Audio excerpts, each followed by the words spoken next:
everybody. Happy new week from us here. We're going to have a little bit of fun today. As you can see, Susie and I have got our unicorn horns happening because we're talking about, actually, I reckon, Susie, this is probably the very first time I'm interviewing one of my authors who's done a children's book. So, Wow.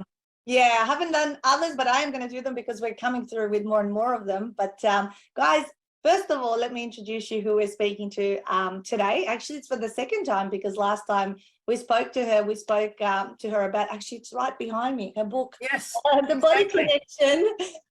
It's perfectly placed there behind me. This is Suzi Hammond, and she's based over in Sydney. And look, she's been in my life now for 3 or 4 years, throughout the writing of book 1 and now book 2, which I'm going to show you. Oh, well, you show us, Susie. Show us the unicorns next door. The new one. This is the brand new one. Yes. So proud of it. It's such fun to write. It's amazing. Like, congratulations. And we were just talking about there's going to be a series of these books that are upcoming. So we've got to get organized for all of that. That's going to happen. So, and I'll share with you guys where you can get it. But let me introduce you properly to Susie, and then we'll talk a little bit about what this book is about and, you know, who is it for and all that sort of stuff. So Susie is a holistic bodywork therapist that's based in Sydney. And she's well known in the Sydney's inner west as a holistic healer and a people renovator. Her studio business is called Islands of Bliss and specialises in training and treatment across a variety of mind-body modalities, including transformational and remedial bodywork, post-op lymphatic drainage, aromatherapy, remedial skincare, pain relief nutrition, stress management, Tai Chi, falls prevention, and strength training for over 50s. But more importantly, but more importantly, also you've been a writer most of your life, right? Yes, yes, and I have. This particular second book, the first one was, as you said, you know, your work, your body work of what, 30, 40 years of what you've been doing, or if not longer. Yeah, 35 years of body work went into the body connection. That's right. This one was more of a legacy type of book. I mean, you've just started having lots of grandchildren, you know, they're starting to grow up. They're probably not at quite the age that this book is targeted at, but they'll get there, right?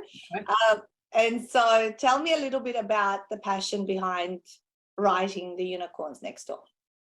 Wow. Well, it's aside from all of those therapies that I do, I also do animal reiki, which has given me quite a lot of very amusing experiences, quite different talking to animals. And so, I was sitting one day, you know, but probably about 4 years ago, maybe, and the beginnings of this story came to mind. And my dogs wanted to be in it. Some of the animals I'd worked on wanted to be in it. And I started thinking, what if a young girl lived next door to a mysterious old lady who had a lot going on in her gardens. So hence the name The Unicorns Next Door. And that was really how it started. So it's been bubbling away for quite a while. And then, you know, my oldest grandchild is just turned 5, and she's starting school. And they have taken this book on a camping trip. They're probably leaving right at this minute. And they're going to be reading it by torchlight on this camping trip to all the kids. So that's so great fun. But yeah, so that was really how it started, and it's grown since then. And then I had all these other creatures that wanted to be in it as well. So there's a bunch of mythical creatures, there's ordinary creatures, there's insects, there's everything. And it's a story about intergenerational friendship. It's a story about what's happening to our biodiversity as development tends to rip through the suburbs, as it has mine. And the trees are disappearing and the soil is disappearing and all the rest of it. And so that's in there too. So it's fun and it's light, but those very contemporary issues that the kids are all worried about in there. Wonderful. You've already had some comments, people saying gorgeous book, can't wait to read it over the Christmas break, and sounds wonderful, from J. Dean over in Florida. So oh, lovely. yeah, I definitely. Well, I started reading it, guys. I have to admit that I haven't read it all, but started reading, and it's very enthralling. Like, you know, I wanted to read more, but it's like, okay, I'm going to save this for the flight over to the US. We're heading out tomorrow, and my 8-year-old daughter, who's the perfect age. Absolutely. You know, we're going to have it as one of the things we do together over this break. So who is it? What age range? Was it 8 to 12? Yes, or 7 to 12. Look, it really depends on the individual. You know, for some 12-year-olds, it'll probably be too young. For some 7-year-olds, it'll be too old. But I've had 7-year-olds reading it. My forward readers, I had 2 11-year-olds reading for me, you know, to call me out if I wrote anything that wasn't believable.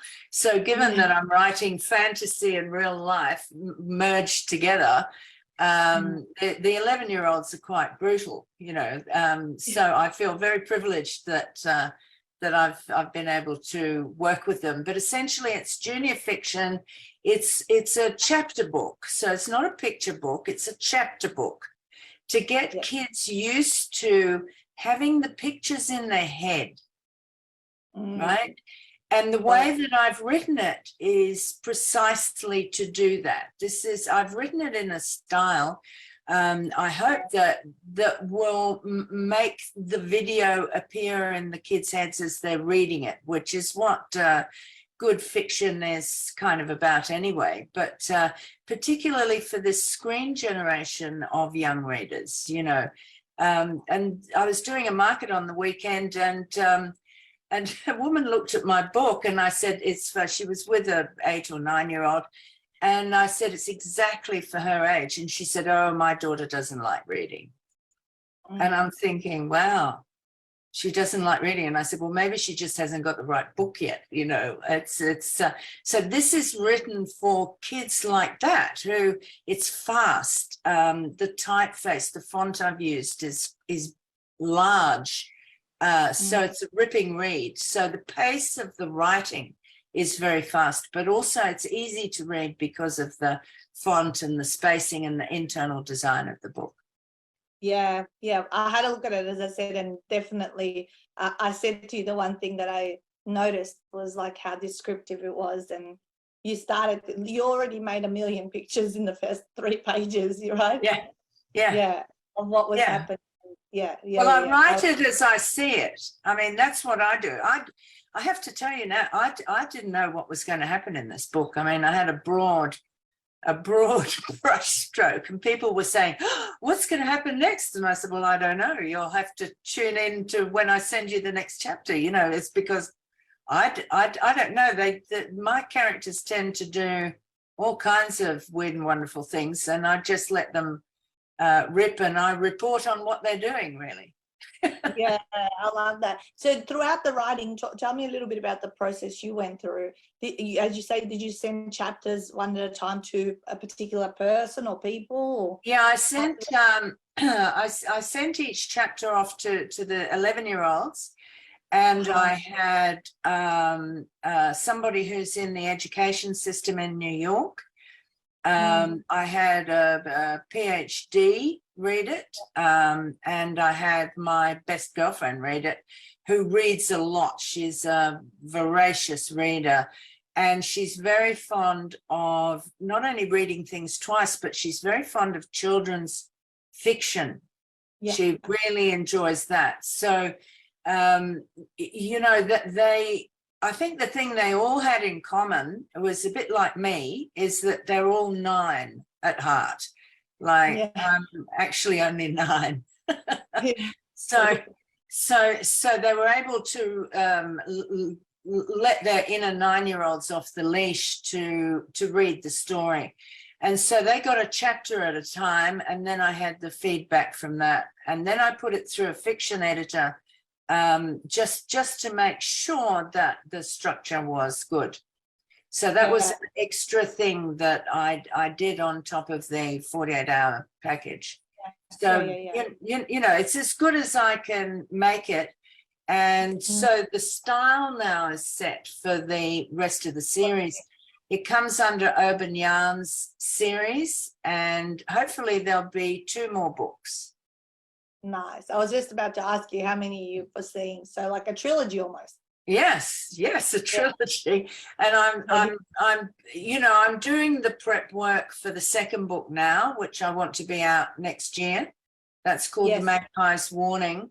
And the unicorns will be back in it, and all the mythical creatures, everybody will be back. But this one will be possibly a bit longer and a bit scarier. And is it going to be, are all of them going to be the same age range? Obviously. Yes, but you know, it's the same. Yes, it'll be the same age range, but it'll fit in, say, if Zara is 8, and she is, by the time this comes out, she's 9, that will be fine. Even if she was 10, she'd be fine. It'll follow on, so that it's a particular style of writing, I think, that I'm headed for. Absolutely, I can't wait to give you her feedback when we. I'm looking forward to it. I remember also with the covers, we were sending them to 11-year-olds, or the age range that it was in, between a white and a black cover and all that sort of. Talk to me a little bit about that process and the research that you did about the cover choice. Okay, well, you know, the thing about writing a book is that you end up learning a whole bunch of stuff that you didn't know, right? And so the logical thing would be to do unicorns in pale pinks and purples and that sort of thing. And it turns out that when I went to the bookshops, the color du jour, if you like, is actually black.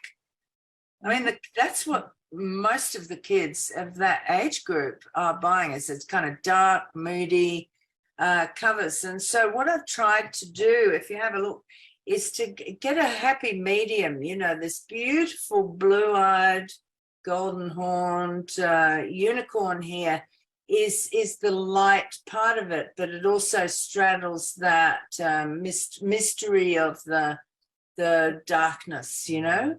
And it doesn't look like every single unicorn book that's out there. And it looks a little bit more grown up than like books that would be age range 7 and below, right? Yes, exactly. And there's a mystery to it. You know, it looks like something. It looks like a first chapter book rather than another unicorn book. You know, so there was a lot of thought that went into the design of that cover, which was kind of fun. We were running it by because we've got 2 girls that are 8 and 11 now, and we're like showing it, and not just us. I think you showed it to a whole class of students at someone's school. I think Melissa Sotelo showed it to her class, and they came out that they preferred the dark one as well. But there were very many different covers, and I was up until all hours of the night, you know, mocking up covers myself. I saved thousands of dollars. Just by the way, I don't know if you can see here. This is one. This is Rolo. He's in the story. Yes. Tell us a little bit about him being in the story. What is he part of one of the chapters, or is it right throughout?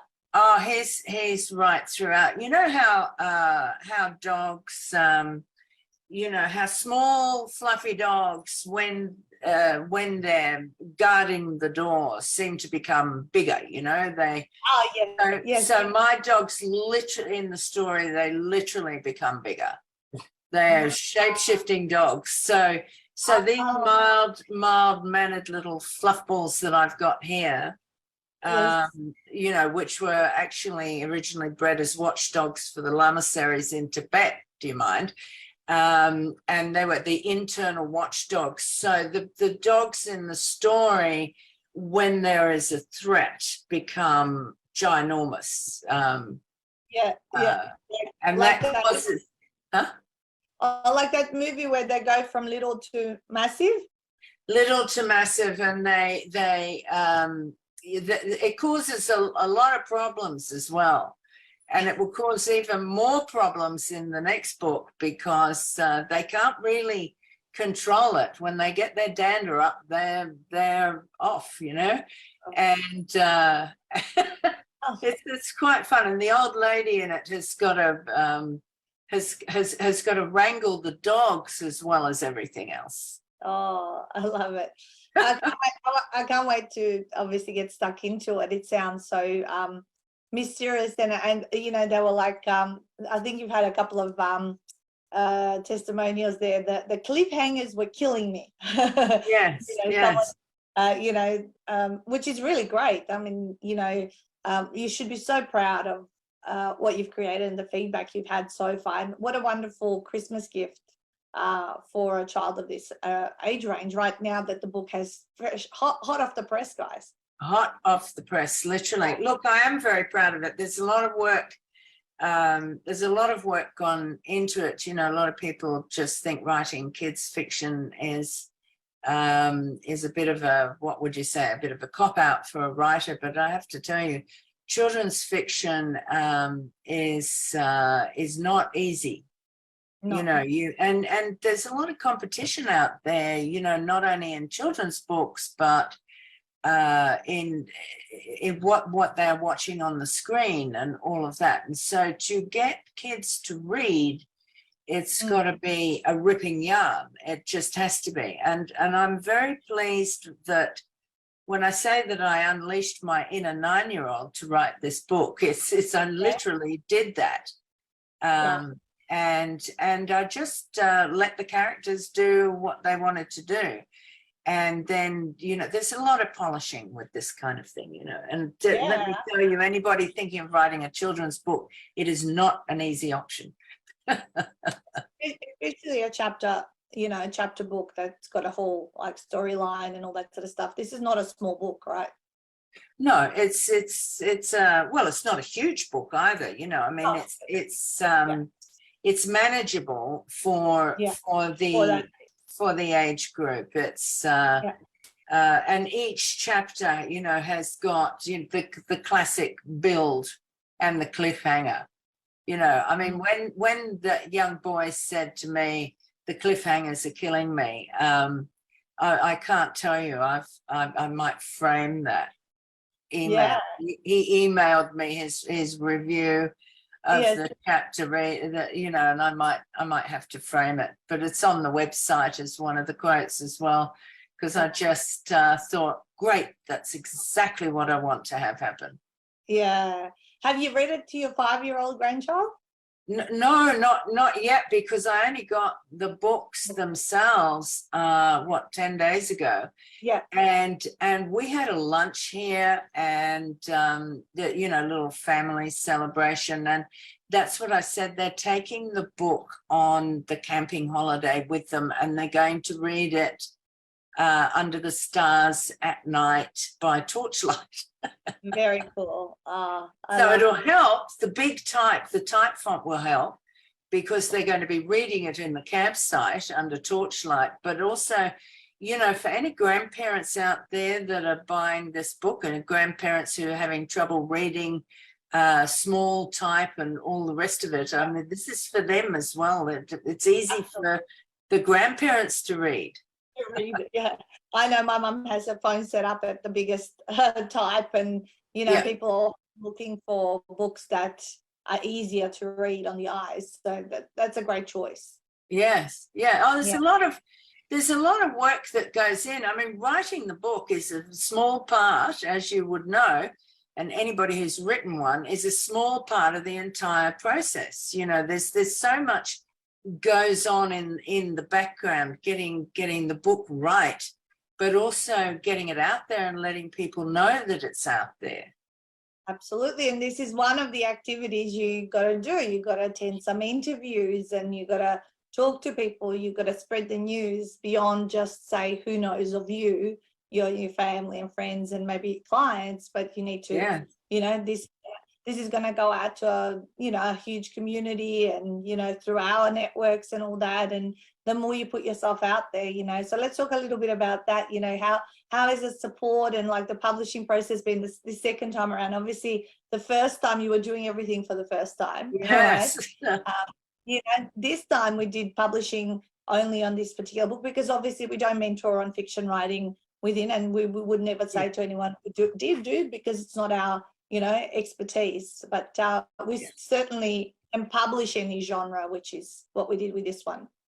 Well, that's why I got a professional in to help with that, to make sure there were no major mistakes. But and also I didn't, although I've been, you know, attending the masterclasses because of the vital information that you get with selling and how to, and the tech part of it. You know, when I started this process, I thought I was tech savvy, but I've become a lot more tech savvy than I was, and I know more about how to push things around on the internet than I've ever cared to know, really, you know. And I do encourage anybody to go to the masterclasses to learn how to do some of that. But the process, you know, Vivi and Julie have been absolutely terrific, you know. I was nowhere near as tentative with this one as I was with the first book either, you know, because there's a particular process, and you really don't want to be writing a book that you are feeling iffy about, because you've got to read it about 300,000 times. So, so you better like it, and it's really important to do that revision and reading. So I think they've been great. They've been great. The whole support with this book has been good. And it's been lovely that both Vivi and Julie have read the book as well. You know, that was they're big fans. They're big fans you've got here in the team. Yes. So, yeah, I can't wait to see the next one, you know, come out. Like maybe we'll be doing another interview with a different little headpiece next year around this time with what did you say the next it's called the Magpie's Warning. So next time I'll have a beak, probably. With a beak. Yeah. I have a I love it. So let's show where people can buy the book. I've got the website open here, guys. Lovely.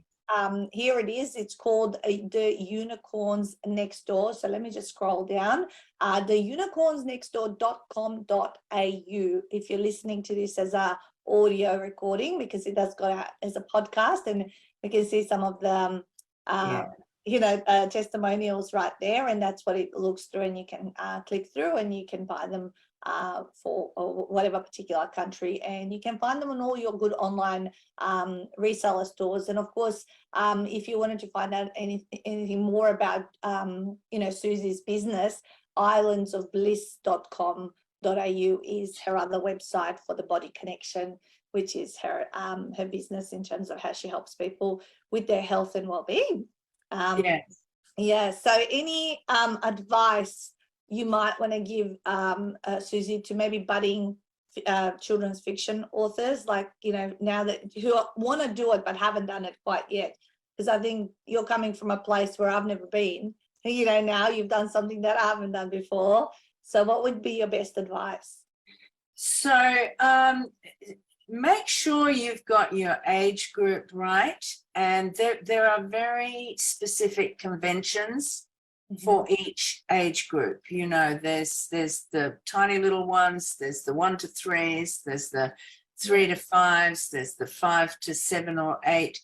They all have different conventions, and make sure that you are adhering to those. I mean, you don't want to have a chapter book for 4-year-olds, for instance, because one, they're not reading, but two, what they want is pictures to explain the words. You know, the one that I've just written, being a first chapter book, and you know, I think I said before, I was very careful. The font is the right size, the spacing between the lines is the right size. It's not just a matter of you know, putting something down on paper. You need to have a bit more thought, and the more visual the writing is, and the better a read. I think the other thing is that I've written this so that it can be read aloud. So with this particular age group, say the 7 or 8 to 12s, which is called junior fiction, read everything aloud. I think you've got that advice through all of your book publishing, but particularly with kids. You know, you don't want sentences a mile long, and you don't want language that's difficult to. So my language is highly descriptive, and it's very varied, you know. But it's easy to read and easy to understand, and quite onomatopoeic. So that is words like plop and smack and you know, words like that, which are highly descriptive in the way that they can be read. I definitely saw those in the first few pages of it as I started reading. And absolutely, you read, when you read with your child, you read out loud. You know, you don't read in your heads, and they read it to you or you read it to them. Yes, and this is easy for them to read too, you know. We usually take turns. Sorry? Sometimes we usually take turns with Zara. I read a sentence and then she reads the next sentence, and we swap around. Oh, lovely. Lovely. Well, the other thing is that, you know, if there are words in there that the kids haven't heard before, because I've tried to enlarge their vocabulary too, because we tend to be a bit monosyllabic these days, you know, and not very broad in the vocabulary, partly to do with everything is video, so we're not really concentrating on it. But if a kid stumbles over a word, that's a huge opportunity to introduce them to a dictionary, to introduce them to ways of breaking down words to find out what they mean. It's a good point of discussion with the parent if the child doesn't know what a word is. You know, there's a lot of things built into this story, and will be built into the next one, which encourage discussion with the parent. Yeah, beautiful. Well, I look forward to that. Or grandparent, or aunt. I recommend you guys go out and get a copy. You know, even as an adult, you know, I started to like get really into it, and I can't wait to get back into it now that I'll have the time over this Christmas period, you know, and it's that perfect time to get it delivered by, you know, in time for the Please do. Do it today. It's up on all of the online sellers for the overseas readers. Yes. But I can, please go on the website if you're in Australia and New Zealand, because we've still got time to post before Christmas. If you want your book signed, please shoot me a message on Facebook, and I will sign them to whatever child's name you want them to be signed to. And I will even send them to another address for you. So if you have any problems with using PayPal, or any problems with wanting 2 books, not 1 book, just shoot me a message on Facebook, and I will sort that out for you. Yeah, absolutely, guys. And yeah, Suzi's easy to find on there. And the website. Suzi Hammond on Facebook. Suzi Hammond, the way you see the name today. And then the website one more time is theunicornsnextdoor.com. Yes. Yeah.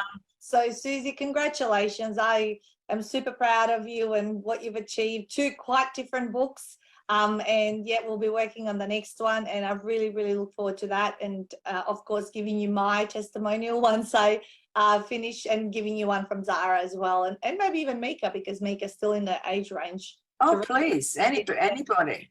Yeah, I love Anybody. that. Thank you so much. Have an amazing week ahead. Merry Christmas. And Merry all of Christmas that. to you. And I'll talk to you soon. Guys, in the meantime, it's still early December, so you got more time to smash it out. All right, have a wonderful time. Bye.